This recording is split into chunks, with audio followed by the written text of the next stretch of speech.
Thank you so much for joining us today. My name is Marissa Pecoraro. I'm the in-person program coordinator for Huntington's Disease Youth Organization, also known as HDYO. Welcome back to our HDYou community stories. This is a series dedicated to sharing stories and experiences from the HD community for the HD community. Today, we're going to talk about social life, friends, and HD. The session will be hosted by our ambassador, Claudia. Thank you for leading this conversation today, Claudia. Hi, everyone. I'm Claudia. I'm an Italian ambassador, and I'm at risk for HD. So we know that when HD is part of your world, it can sometimes affect the way you connect with people, the friendship you build, and how open we are about sharing our experiences. And today we're here with Zoe and Mega. So thank you guys for being here and sharing your experience. If you'd like to start by introducing yourself a little bit. I don't know, Zoe, we can start with you. So I'm Zoe. I'm one of the HDYO Ambassadors. I come from an HD family. I suppose HD is a funny thing because it was a big part of my younger life, but now that my dad's passed away, it's less part of my life. But now I feel like I'm able to talk about things more because it's like you've gone through something. Hi, I'm Meekha. I'm also an HDYO ambassador, and I live in India, between India and London right now, and I'm also a filmmaker, and I'm making a film on Huntington's. And I think similar to Zoe, I think HD was a much bigger part of my life when I was in school. And it's been a part of my life in a completely different way because I don't have anybody in my family that's affected by it right now. But yeah, it's kind of like informed a lot of my social life and friends, especially when I was a teenager. So yeah, I'm excited to kind of chat about it. Thank you. So we're with two artists today. So, Zoe, how would you describe your social life and friendships right now? Right now, pretty good. Apart from the fact I'm busy and working all the time. So well, I think everybody has that when you become an adult. Like you have to like plan to see people. That's one of the good things about when you're younger is you just automatically see your friends because you're at school or you're in clubs and stuff like that. When you're an adult, you like have to actually make time in your life to see people. But I think I'm quite lucky. I've got some really solid friendships, and I try to socialize as much as possible. Thank you. Mega.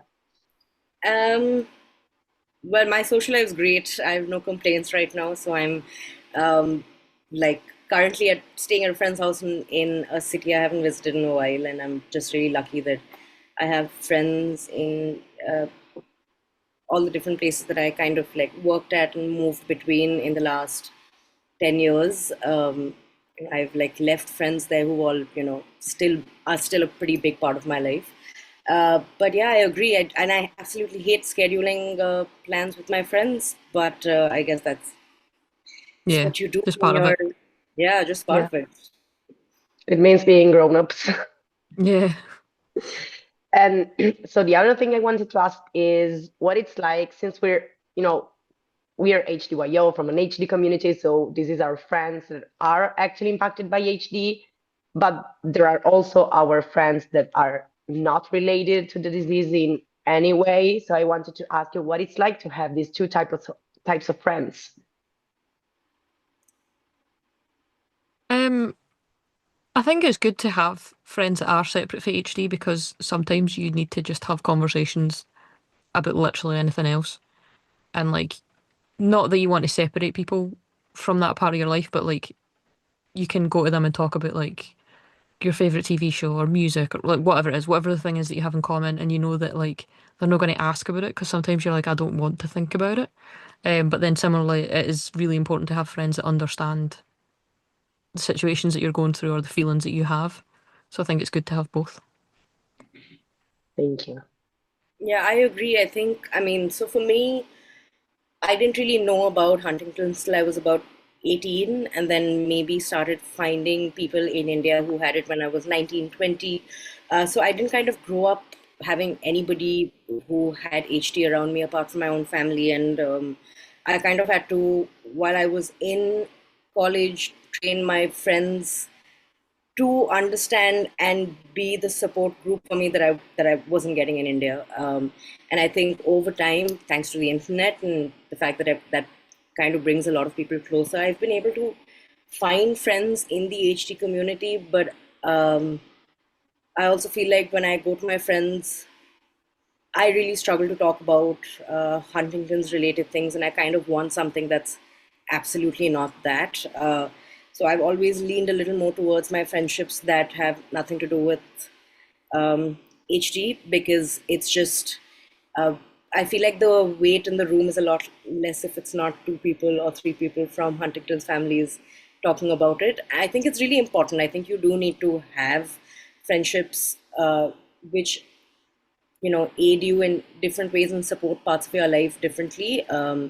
So as long as you can find that in the community, it's good, because I don't think it's hard to be able to explain to somebody who doesn't come from an HD family what it's like, and sometimes you don't have the energy to completely explain what you're going through. So it is really important to have those friendships, but yeah, I think having a balance is really important. Yeah. I think the having to explain sometimes can be quite draining as well, especially if it's like a newer friend. Because then you're like, I can't just like tell you this thing. I need to tell you the whole backstory of the thing first. And you're like, it's like sometimes it almost doesn't feel worth it. Like if you're like just wanting to vent or something like that. So I think it's good to have people that know you and like know whatever the other things are going on are. Yeah, thank you. I was about to ask you if you find easy to talk about HD with friends that don't have this experience, but I think I got my answers. But I wanted to ask you, at what point do you usually decide to talk about HD with these people, if you decide to Mm. talk about it at all? I mean, I can say that for me, it's been a really weird and tricky space. Like, I don't know what the optimal time is to bring it up with a new friend. And sometimes you can, so I don't know if this is an experience that you all have had, but I feel like when you accidentally bring up Huntington's, and if somebody then asks you a little more about it, and then your family, and then about yourself, uh, it becomes, I don't want to be on the side of somebody's pity, and neither do I want to be Mm. on the side of somebody might not be feeling pity for me or sympathy. They might just be empathizing, but I'm not seeing it that way. So unless I feel like I can completely trust somebody, I don't open up to them. The Even when I do, it's never not been awkward. Like, even with my closest friends, it's always been uncomfortable when you bring it up, because I think it is a unique situation. People don't actually know what to ask. I think a lot of people don't actually know much about it, so you don't know how to progress that conversation with your friend. Um, I think for me, it's about gauging friends who make an effort to know a little more about me in my life, and wanting to kind of come midway, uh, that I feel like I can trust them enough to be like, okay, I come from a Huntington's family, but then that has no effect on me or my friendship with you. And it doesn't need to be a conversation that needs to be brought up every single time, we meet. Yeah. I think for me it varies like person to person because some people I end up telling like quite quickly, but it's usually like because if my dad's came up, my dad passed away in 2020. So if he comes up in conversation, like then I'll be like, oh, he passed away, and then people naturally just end up asking why, and like sort of depending on who that person is or why I'm talking to them will depend on how much I'm willing to go in depth with that conversation. And I also think now that I'm older and I do a lot of fundraising within Scotland, it's something that I'm fairly happy talking about. And I know that anybody that has me on social media knows that I'm part of the HD community because I post stuff all the time. So I also tend to just assume that people have like a vague understanding that if they know me, they know that something's going on. So I find it stranger when I meet someone completely new, like totally like detached, and then I'm like, oh, I feel like I have to explain this like whole part of my life to you in order for you to like understand why I behave or act a certain way or like do or don't want to talk about certain things. Whereas like with friends I've had for years, they know me well enough that they know what I will and won't want to talk about. Yeah, I also Thank you. actually, social media is a strange place for me, because I feel like if somebody follows me, it's the same thing where they'll be able to find out about Yeah, where I it's come from, like and then not fun. Like it's a hop, skip, my jump to go from like following you on Instagram to realizing that you're yeah, connected to knowing this. everything about you, and then it's like I don't know if I if I want them to know that or not. Like I used to struggle a lot with if I'm putting something up on Huntington's on my social media. Earlier, I used to obsessively look at the people that I'm not particularly really good friends with who might have seen what I've posted, and it would like sometimes just make me uncomfortable in terms of, okay, we're not very close. Maybe I didn't put it on my close friends. Maybe, I don't want somebody's perception of me changing, but then that's also kind of, I guess, what comes with putting things online. Yeah, and to be fair, it could also happen with like anything else that you post. I think it's like how I try and rationalize it, because that's like, yeah, someone might make assumptions because you've posted stuff about Huntington's, but they also might make assumptions because you've posted that you visited a certain place or that you listen to a certain type of music. Like people kind of do it with everything. So I think you, it takes a while, but you need to get like to a level of detachment to be like, they're going to think what they think anyway. Yeah, exactly. Usually whenever you're in that zone that you realize that HD is about to, it's up to you if it's about to come up or not in the conversation. And I always start with a disclaimer. Like with me being at risk, I usually have people, first pity you or just saying, that, oh, I'm so sorry for you. And maybe they are actually truly just sorry for you and just trying to empathize, but you feel like it's kind of a pity reaction. So now I've been starting to make this kind of disclaimer, like I'm going to tell you this, but I honestly and genuinely don't want to know what would you do if you were in my shoes. Like this is, I'm Yeah, going to people tell always feel you, the need to do that, eh? They're like, oh, I would do yeah, this. You're like, that's nice. Like, oh, why how are can you you telling say me? at risk? I'd go and test myself now. No, thank Mm. you. Like this is not your case. Yeah. I always find it So really yeah, interesting because people generally want to like rush to be like, oh no, I couldn't not know. And it's like, yeah, but for you, this is a complete hypothetical. Like that, so it's easy for you to say that because you don't actually know what you would do in that situation. exactly. So that's why I've been starting with this like disclaimers so that people can just listen to my story.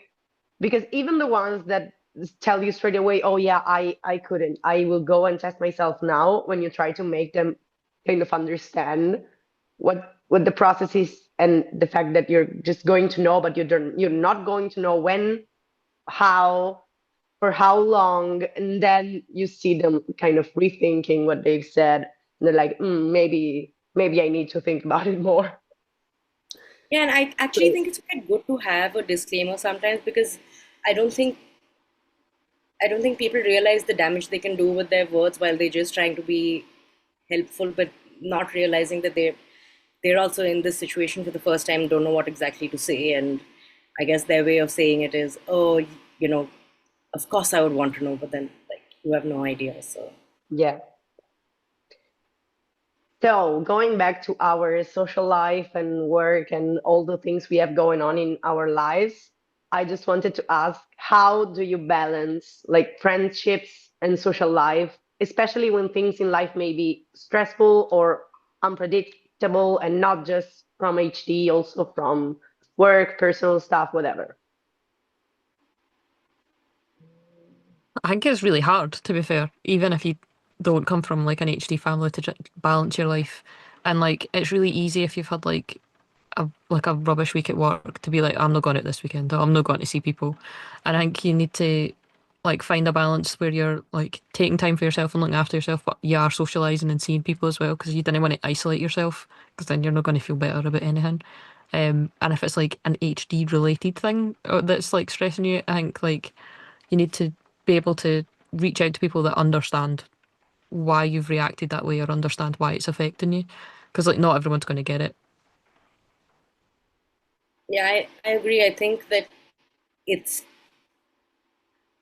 having a social life as an adult is in any case not an easy thing, not in today's world. But for me, what's really helped is having some friends who can spot if I'm having a difficult day or a difficult, if I'm just going through a difficult time when I don't completely accept it.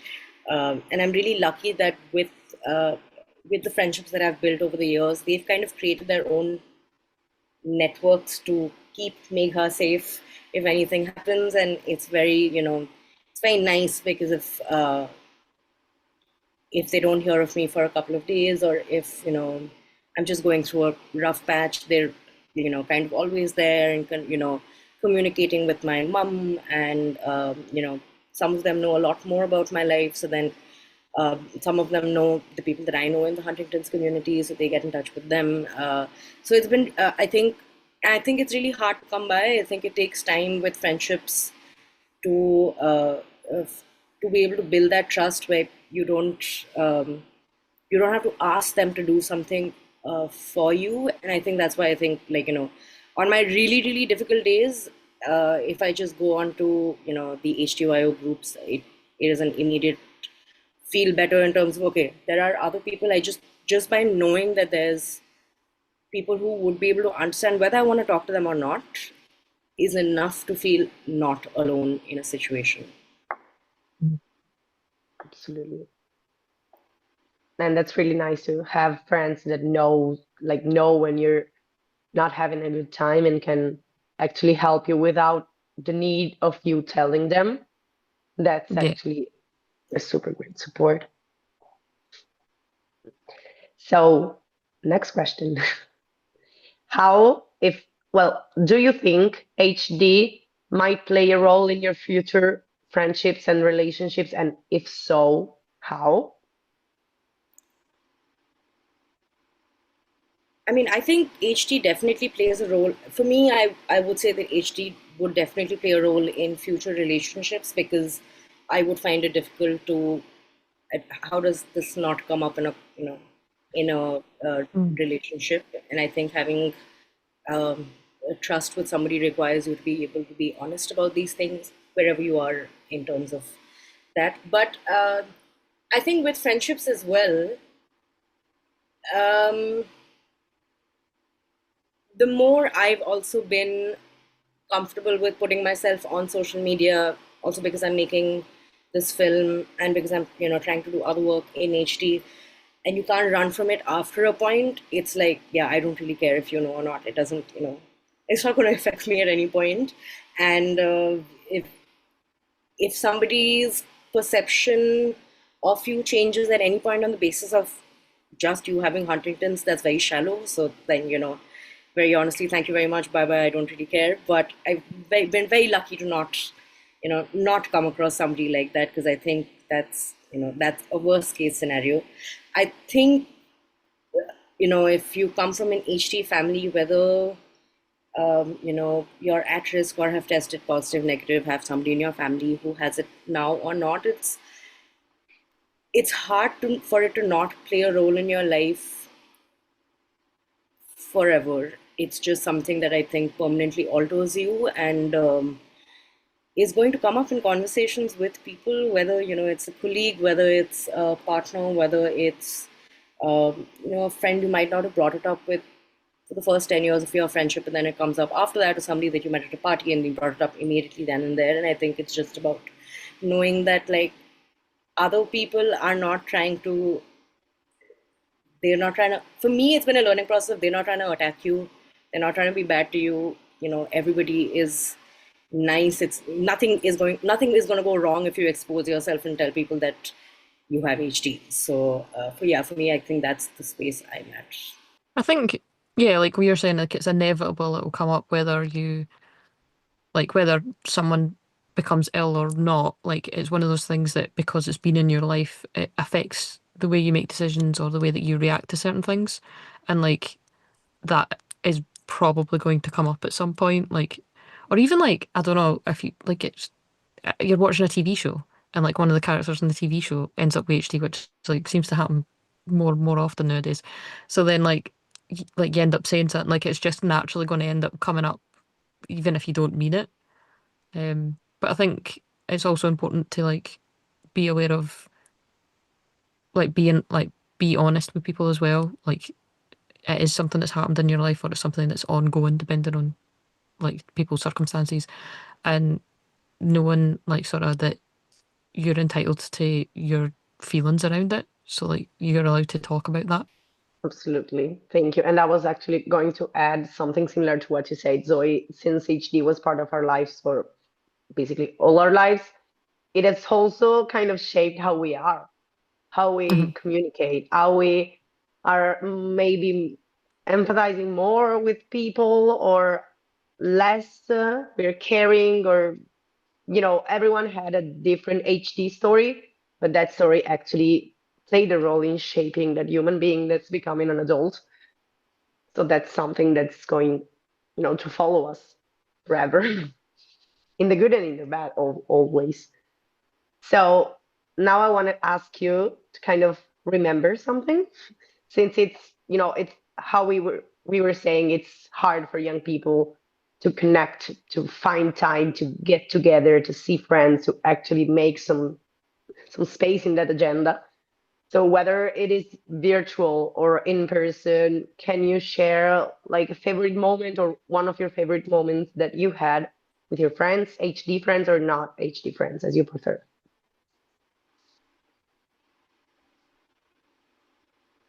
I'm quite lucky. I think I've quite a lot of nice moments. um, I mean, like earlier this year, um, it was my 30th, so like my friends, we had like a mini funeral for my 20s, and that was like a really nice moment, just sitting with everybody in the garden and having drinks. Um, but then like you have like big moments, like when everybody met up in Prague and stuff like that, and you get to meet a lot of people in real life that you've only ever spoken to online. Like those are really nice moments. But I also think there's something really nice about like you post something online and like someone that like you maybe don't talk to that much, but like they'll message you off the back of that, or like they swipe up on a story or something. Like there's something nice that they've like thought about you, or like, do you know what I mean? That they want to like engage in conversation. Yeah, for me, I feel like a lot of my friendships have now become virtual because everybody's, in different places, and uh, somehow my, whether it's Huntington's or non-Huntington's friendships have become very on video call or text friendships than being able to meet people in real life.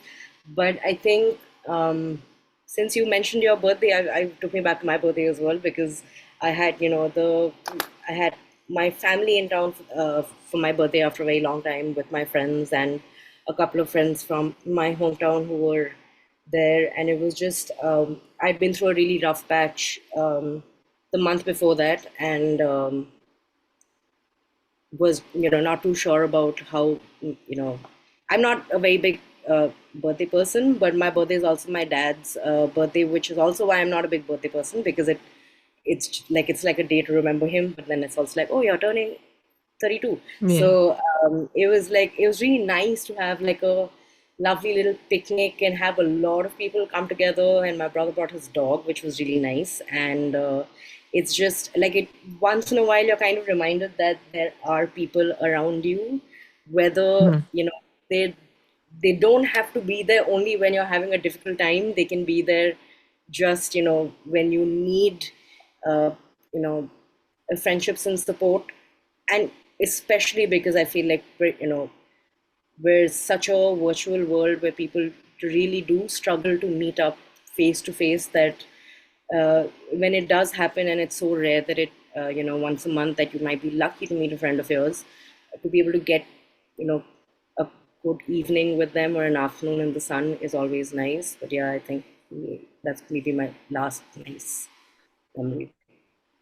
Thank you. You made me think about I was thinking about memories, and then, of course, I thought about all my birthdays, and I remember that it was quite some time ago. I think it was my 21st birthday, 22nd, maybe 21st.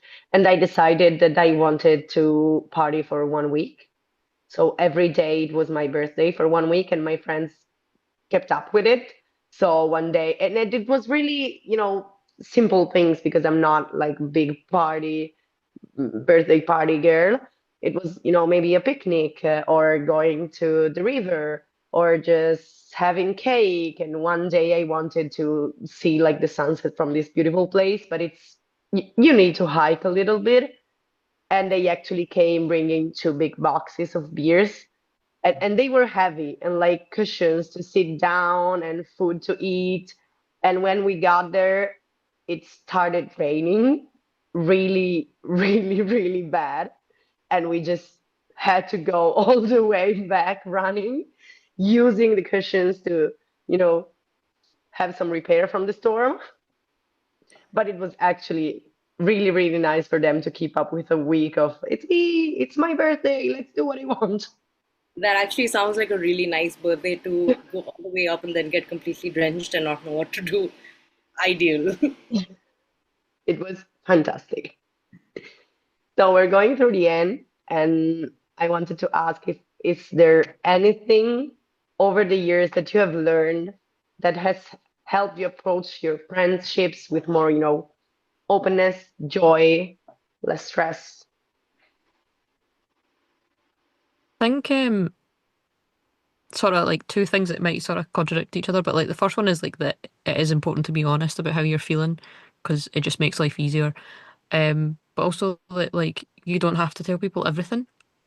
Like not every single one of your friends needs to know about every single aspect of your life, or like your co-workers, for like example, like you might get on really well with them, but they don't need to know the ins and outs of your family life. And knowing that like you're entitled to your privacy as well as like being honest and talking to people, because I think sometimes you get caught up and be like, oh, like, am I wrong for keeping this to myself, or am I wrong for not telling? But like, you don't have to tell people everything because they don't necessarily need to know everything. And like, it's fine to want to just only share things with certain people and stuff like that.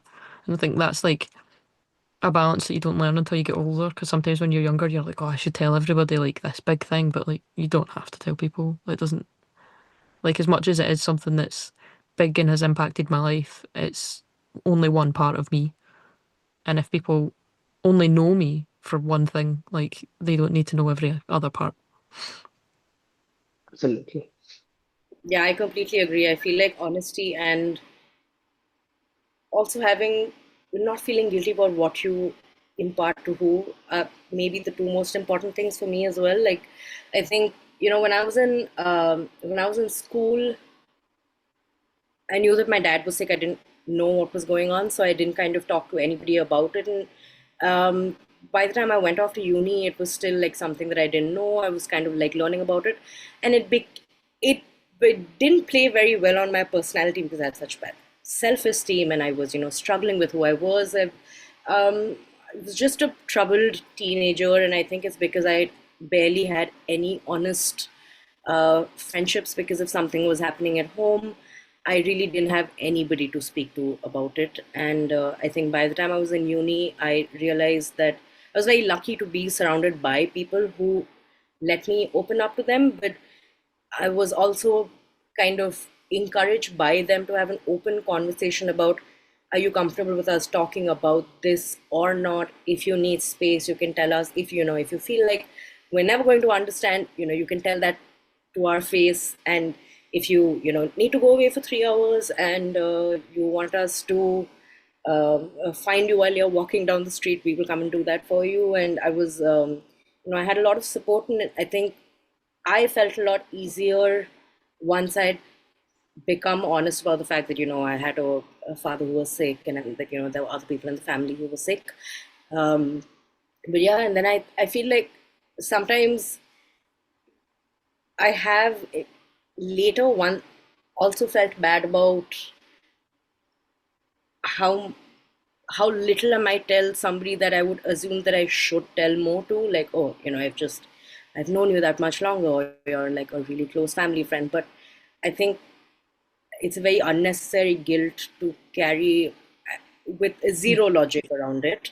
And yeah, I feel like the most important thing has been to not just be honest, but to find um, methods in my friendships where it's like, how do we make sure that it is a safe friendship, and Hmm. what can be said and what can't be said, and just have honest, open conversations. Yeah, it just makes things so much easier. Yeah. Like, for me, really, Yes.